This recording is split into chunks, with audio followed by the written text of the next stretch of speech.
Hey, welcome to the Be More Happy Show, the podcast that's all about boosting your happiness and helping you navigate life's challenges. I'm your host, Morris Mo Chasson. Y'all, this is the last episode of season 6. And I'm so excited. I'm so glad you made it this far. I hope you guys enjoyed this little bonus episode that I released. It was an incredible episode. Me and my buddy Chase,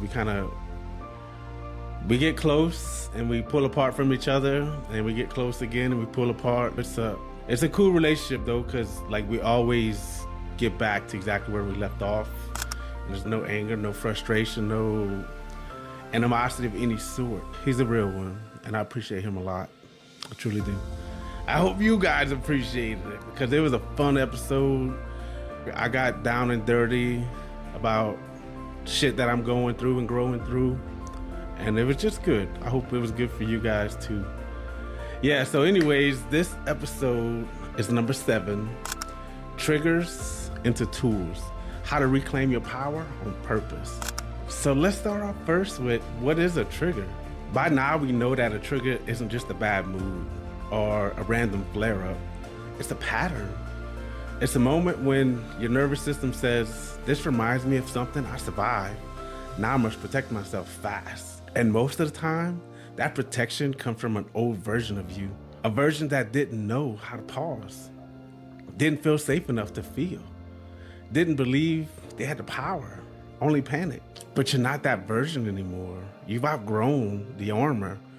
Now it's time to reclaim your tools. Meet Mariah. Mariah's partner gave her a strange look after at dinner she told a joke.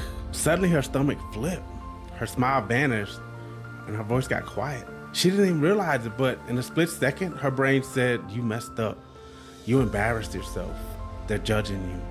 That wasn't about the look.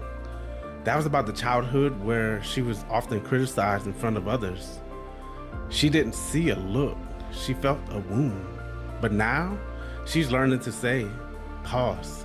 That reaction belongs to a past moment. I'm safe to ask, to clarify, to breathe.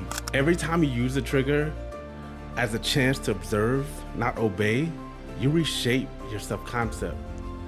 You are no longer someone who loses it. You're someone who reclaims it. That's what emotional maturity looks like. That's what self-leadership feels like. And you got this. You got this. You're doing it, baby. Let's go. Here we're gonna talk about how to turn a trigger into a tool. Here's a 3-step way that you can use every single day for life. Name the pattern. Not just what happened, but what you made it mean. When they interrupted me, I felt disrespected. When I wasn't invited, I felt unimportant. When I failed, I felt unworthy. This gives shape to what was viewed as pain.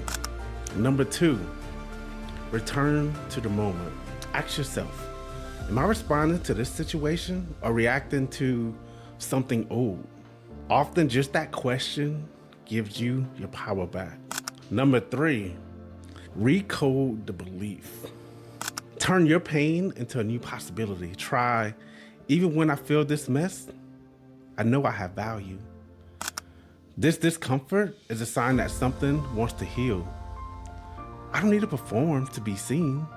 You know, I have some people that I know in my life that I know that if something would happen with social media, because they personally seek out so much validation through social media, that if they didn't get that validation, they would probably out themselves because they wouldn't know how to handle it. And it breaks my heart that that's where they're at with validation. I just don't say nothing because it's not my business. If they wanted help, I would gladly help them with that. But not everybody's ready. Not everybody's ready for change. Not everybody wants to grow. You know, a lot of people don't like to see the truth.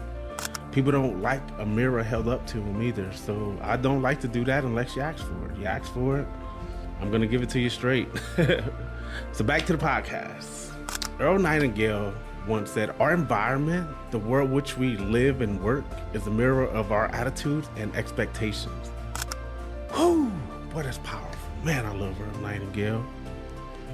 So what if we started expecting growth What if we walked into difficult moments and said, here's another chance to use my tools? When that expectation shifts, so does your experience. Here's a mindset shift to carry with you. Reactions are automatic. Responses are line. Reactions come from fear. Responses come from awareness. Isn't that powerful? How many times have we just reacted to something and they're like, oh, fuck, I can't believe I did that. And responses are whenever we truly analyze our thoughts and our feelings about what was said or what was done. And usually it's just a better way to respond. And the more you practice, the faster that space between trigger and choice grows. That's how you build resilience. That's how you reset. Every emotional pattern that once kept you stuck can now be a doorway into deeper strength. You don't have to fight your triggers. You just have to face them with softness, with strategy, with self-trust. You're not too sensitive. You're becoming more aware. Awareness is the greatest gift of all, because the more aware we are, the more we can acknowledge our strengths. We can acknowledge our weaknesses, and we can just constantly build and grow as individuals, as members of society, and we can just make the world a better place, not just for us, but for everybody. And that's what it's all about. So yes, I love you. Be more happy. Let's go, baby.